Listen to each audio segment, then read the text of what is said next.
I think the biggest thing that I want my man to recognize is the reason I'm with him more than anyone else is because I see the value in the king in him. And that it has nothing to do with what he can do, because a man's value goes beyond just his performance and money. It's that man's inherent value and his masculinity and the ways in which he expresses his masculinity. That's what I'm attracted to. And so I would really urge for the women in this world, whoever's listening to me, and the men who are listening to me, to really understand that your inherent value comes from living authentically as you are and using and submitting to the mission for your life. That is your value. Everything that you do in this world, in this material world, all the things that you achieve, all the money that you earn is all just a mere reflection to your undeniable worth and value. There's no one else on this planet who can do the things that you do. And while we like to talk about replacing one another and all these like weird things, it actually comes from a place of dehumanizing people. The man in your life who loves you, you can't actually replace. He's the only man who really understands you deeply, and it is really his masculine energy that's helped you come further into your femininity. Respect that. It has nothing to do with what he can do as much as who he is. And so when he brings that to you, don't try to control it, right? The issue that men are facing in this world right now is their natural masculine drives are being manipulated, and we are not upholding and uplifting men anymore. You know, like once upon a time, we're not going to get into that, but what I am saying is currently we're living in a time where we can actually do the work and start over, right? We can build anew. I think one of the things that people seem to forget is men built this world that we live in. It is men who went out into the world and met threats and met challenges.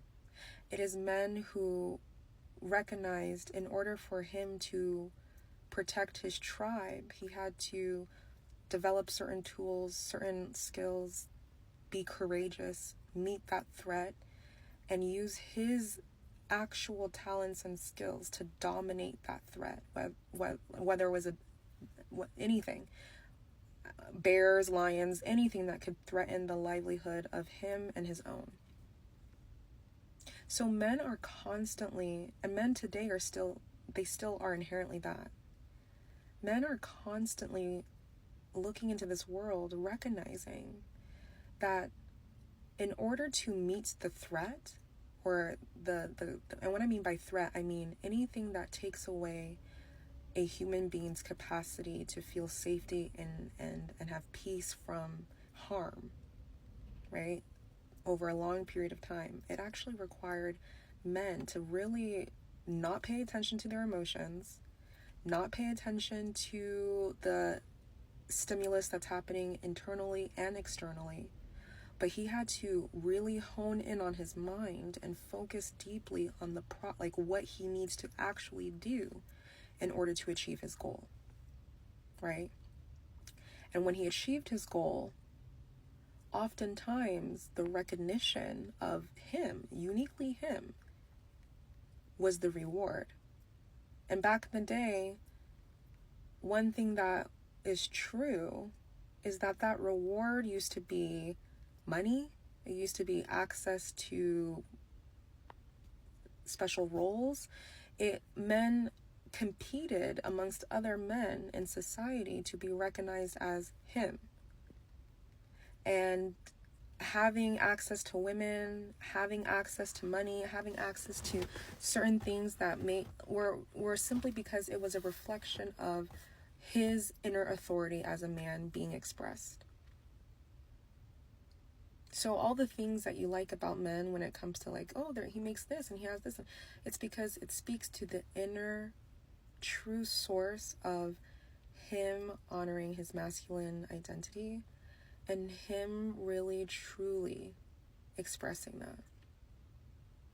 You know, a man can't buy certain things unless he's disciplined enough, right? So the reason why I'm even having this conversation with you tonight is because I think we've lost the art and the appreciation of what it means to actually value real men. And we have falsely, as a culture, as a species, have tried to take away the necessity and the value of masculinity and real men in our world.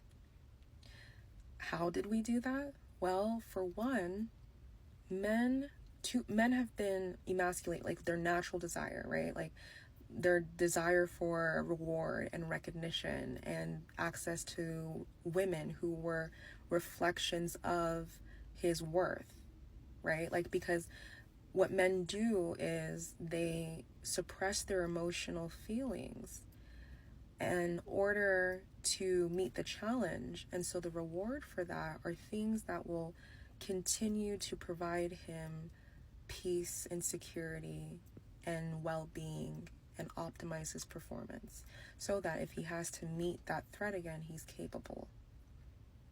And so oftentimes men want to surround themselves around women who are valuable feminine women, right? Because that's a reward. And so in society, what we've done is and I'll probably talk about this more, but what we've done is we've put men into these unions where they're not allowed to be men anymore, but they're actually very much exploited. Men enter, let's say, long-term commitment with a woman, hoping to get, all of the rewards of being in union with a woman, which is not only do you get access to her femininity, you get the opportunity to create legacy in society through your children. And back in the day, men could create authentically from themselves, let's say become a farmer, and then have a wife who was feminine and a virgin, and only he would have access to her, again, meeting the masculine need and desire for recognition by the feminine exclusively. And then he would have children and birth healthy children who would help build the business and contribute to society. And this is where men really shine. This is where men really felt like kings in their own kingdoms, in their own worlds. And their women were given status simply because they were married to a king or an alpha in their group. And other men would compete so they could have access to those rewards. Now, what's happening in society is that men have access to rewards without actually having to compete or earn it. Men can get the dopamine rush and the feelings of satisfaction through corn. They can get all of their needs met through they no longer have people who, because they're emotionally connected to him and value him, support, grow, and serve him. Rather, society has numbed him and said his natural desires and capabilities as a man should be shamed, and that even when he enters marital communion with a woman, his needs don't matter. All he has to do is go to work. So his value is reduced to just something that can go to work. And if a man is only valuable as the work he does, so what happens when he loses his job? And this is the problem.